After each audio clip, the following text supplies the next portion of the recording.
Hi friends, welcome back to my channel. അപ്പോൾ ഇന്ന് വന്നിട്ടുള്ള ഫുഡ് ബ്ലോഗായിട്ടാണ്. അപ്പോൾ പഴം വറുത്തത് എങ്ങനെ ഉണ്ടാക്കാം എന്നുള്ളതാണ് ഞാൻ ഈ ബ്ലോഗിൽ കൂടി പറയുന്നത്. അപ്പോൾ അതിനായിട്ട് നമുക്ക് ആവശ്യത്തിനുള്ള മാവ് എടുക്കുക കേട്ടോ. മാവ് എന്ന് പറയുന്നത് മൈദപ്പൊടി എടുക്കേണ്ടത്. നമുക്ക് ആവശ്യത്തിനുള്ള മൈദപ്പൊടി എടുക്കുക. അതിലേക്ക് പഞ്ചസാര ഇട്ട് കൊടുക്കുക കേട്ടോ. ഒരു മധുരം, ആ പൊടിക്കൊരു മധുരം കിട്ടാൻ വേണ്ടിയിട്ടാണ് ആവശ്യത്തിന് മാത്രം പഞ്ചസാര ചേർത്ത് കൊടുക്കുക.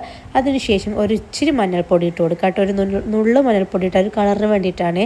അപ്പോൾ കളറൊന്നും പ്രിസർവേറ്റീവ്സ് ഒന്നും കൂടുതൽ ചേർക്കേണ്ടി വരില്ല, അതുകൊണ്ടാണ് മഞ്ഞൾപ്പൊടി ഇടുന്നത് കേട്ടോ. അപ്പോൾ ഒരു കളർ കറക്റ്റായിട്ട് കിട്ടും. ആവശ്യത്തിന് ഉപ്പിട്ട് കൊടുക്കുക കേട്ടോ. അതിനുശേഷം വെള്ളം ഒഴിച്ചിട്ട് നന്നായിട്ട് ഒരുപാട് ലൂസാക്കരുത്, ഒരുപാട് കുറുക്കിയെടുക്കരുത് കേട്ടോ. ആവശ്യത്തിനൊരു ചെറിയൊരു ടൈറ്റ്നെസ്സിനുള്ള രീതിക്ക് വേണം കേട്ടോ നമ്മൾ ചെയ്തെടുക്കാനായിട്ട്.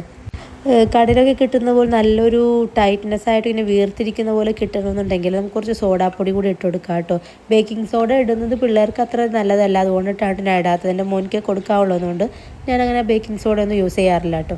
അതിനുശേഷം ഞാൻ അതേ പഴങ്ങളൊക്കെ കറക്റ്റായിട്ട് നല്ല രീതിയിൽ അരിഞ്ഞ് വെച്ചിട്ടുണ്ട്. അതിലേക്ക് ഒരു ചെറിയൊരു ഏലയ്ക്ക് ഏലക്കൊന്ന് പൊടിച്ചിട്ട് കൊടുക്കുന്നത് വെച്ചിട്ടുണ്ടെങ്കിൽ ആ ഒരു സ്മെല്ല് കിട്ടാനും ആ ഒരു പ്രത്യേക ഒരു ടേസ്റ്റ് കിട്ടാൻ വേണ്ടിയിട്ടാണ് കേട്ടോ. ലാസ്റ്റ് ഇട്ട് കൊടുത്താൽ മതി കേട്ടോ. അതിനുശേഷം പാൻ ചൂടാക്കാൻ വെക്കുക കേട്ടോ. എണ്ണ നന്നായി ചൂടായ ശേഷം മാത്രം നമ്മൾ ഈ പഴം മാവിലേക്ക് മുക്കിയിട്ട് അതുപോലെ ഓരോന്നായിട്ട് ഇട്ട് കൊടുക്കുക കേട്ടോ. ഇടുമ്പോൾ കുറച്ച് സ്പേസ് ആയിട്ട് ഇട്ട് കൊടുക്കുക, അല്ലെങ്കിൽ അതിങ്ങനെ ഒരുമിച്ച് കട്ട പിടിക്കാനുള്ള ചാൻസ് കൂടുതലാണ്. എന്നിട്ട് ലോ ഫ്ലെയിമിൽ വെച്ചിട്ട് വേണം കേട്ടോ നമ്മളിത് ഫ്രൈ ആക്കി എടുക്കാനായിട്ട്.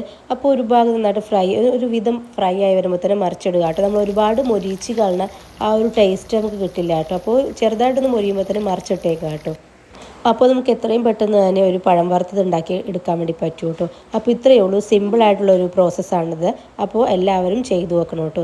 പിന്നെ നമുക്ക് ഈ പഴം വറുത്തതിന് ശേഷം വരുന്ന ബാക്കി മാവ് ഉണ്ടാവുമല്ലോ, അതൊരിക്കലും നമ്മൾ കളയരുത്. അത് ഈ എണ്ണയിലേക്ക് തന്നെ ചെറുതായി ഒഴിച്ചു കൊടുക്കുക കേട്ടോ. നമ്മൾ ഒഴിക്കുമ്പോൾ തന്നെ അത് റൗണ്ട് ഷേപ്പായിട്ട് വന്നോളും. നമ്മൾ പ്രത്യേകിച്ച് ഷേപ്പ് ഒന്നും ആക്കിയെടുക്കേണ്ട കാര്യമില്ല കേട്ടോ. അങ്ങനെ റൗണ്ട് ഷേപ്പായിട്ട് തന്നെ വന്നോളും. അപ്പോൾ നമുക്ക് അതെടുക്കുമ്പോഴും നല്ലൊരു ടേസ്റ്റാണ്. മധുരം ഇട്ട് കൊടുക്കുന്നതുകൊണ്ട് ഒരു പ്രത്യേക ടേസ്റ്റാണ് കേട്ടോ. അപ്പോൾ വീഡിയോ ഇഷ്ടമായ ലൈക്ക് ചെയ്യാനും ഷെയർ ചെയ്യാനും സബ്സ്ക്രൈബ് ചെയ്യാനും മറക്കല്ലേ.